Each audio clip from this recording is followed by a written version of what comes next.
अस्सलाम वालेकुम नाज़रीन, मैं हूं आपका मेज़बान ग़ुलाम मुर्ज़ा भुट्टर। आप लोग देख रहे हैं 9 न्यूज़।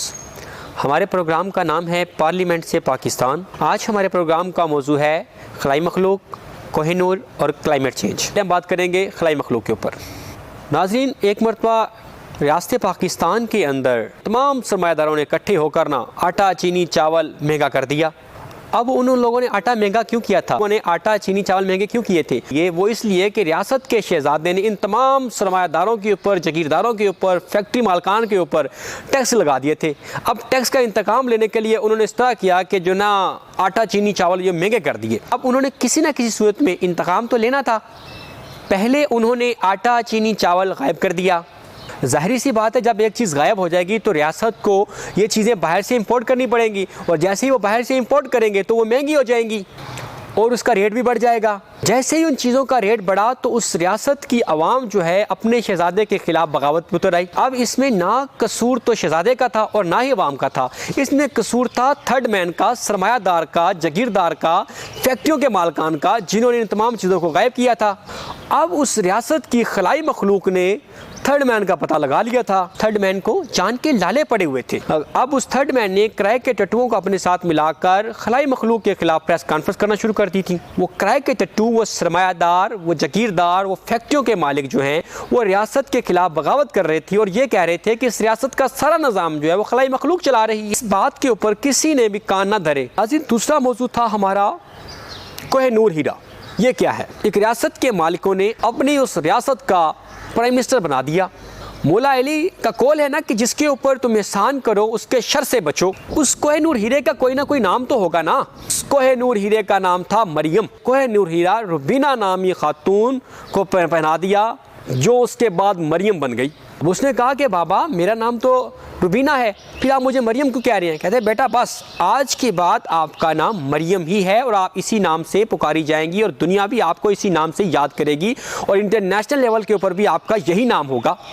और मेरी प्यारी बेटी, बाहर जाके इसका जिक्र भी नहीं करना, तुम सिर्फ और सिर्फ मरियम हो। नाज़रीन, इस मरियम हीरे में है क्या? यूरोप और अमेरिका की रियासतें, अगर आपने उनके साथ बेहतरीन ताल्लुकात बढ़ाना है, उनके साथ दोस्ती करनी है, उनके साथ रिलेशन बनाना है, उनसे अपने जितने भी काम हैं वो निकलवाने हैं, तो इस हीरे का आपके पास होना मस्ट है।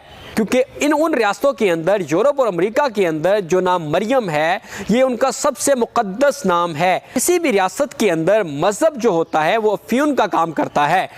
रियासत के मुलाजिमीन जो होते हैं आते जाते रहते हैं, लेकिन मज़हब उस रियासत के अंदर आखिरी दम तक कायम रहता है। इसीलिए ये कोहिनूर हीरा मरियम हीरा है। जिसके भी हाथ में ये हीरा होगा वही अमेरिका और यूरोप के अंदर उसी शख्स की पहचान होगी, उसी की ही इज़्ज़त होगी। इस हीरे के ना होने की वजह से जो मौजूदा शहज़ादा है वो अमेरिका और यूरोप के साथ ताल्लुकात बेहतर ना बना सका, क्योंकि उस रियासत का ज़्यादातर रेवेन्यू जो है वो उन्हीं बड़े आज़मों से अमेरिका और यूरोप से आता था। वो अमेरिका और यूरोप की रियासतों में जाता है, वहाँ पर यह कहता है कि देखें इस रियासत के अंदर मरियम के साथ कितना जुल्म हो रहा है।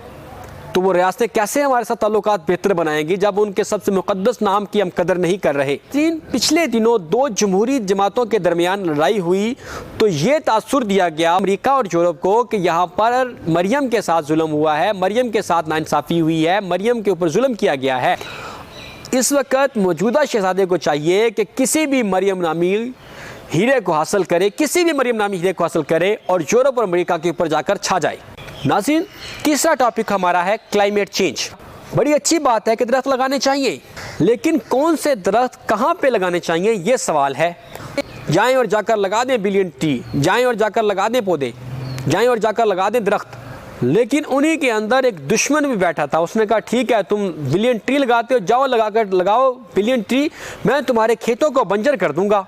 अब उसने कहा कि आप सिर्फ और सिर्फ सफ़ेदे के पौधे जाकर लगाएं। अगर आप गिलगित बल्तिस्तान से लेके सखर तक दरियाए सिंध के दोनों तरफ पर सफ़ेदे के पौधे लगा देंगे तो ये 100 में से 100% बात है कि पूरे दरिया का जितना भी पानी है ये पौधे, ये सफ़ेदे का दरख्त जो है ये पी जाएगा और जितने भी पूरा पाकिस्तान जो है ये बंजर हो जाएगा और हमारा वाटर टेबल भी नीचे चला जाएगा।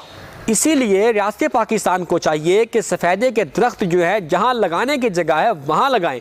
इनको तो लगाना चाहिए था सेम टू वथोर, जहाँ पे सेम होता है वहाँ पे, ताकि ये उस पानी को सारे को पी जाएं और वहाँ की ज़मीन का वाटर टेबल नीचे चला जाए और वो जो ज़मीन होती है वो रात के लिए ज़ख़ीर बनाई जा सकती। नाज़रीन, इसके साथ ही मुझे दीजिएगा इजाज़त। आपका, मेरा और पूरे पाकिस्तान का अल्लाह निगहबान। सलाम पाकिस्तान, सलाम पाक फ़ौज, पाकिस्तान जिंदाबाद, पाक फ़ौज पाइंदाबाद।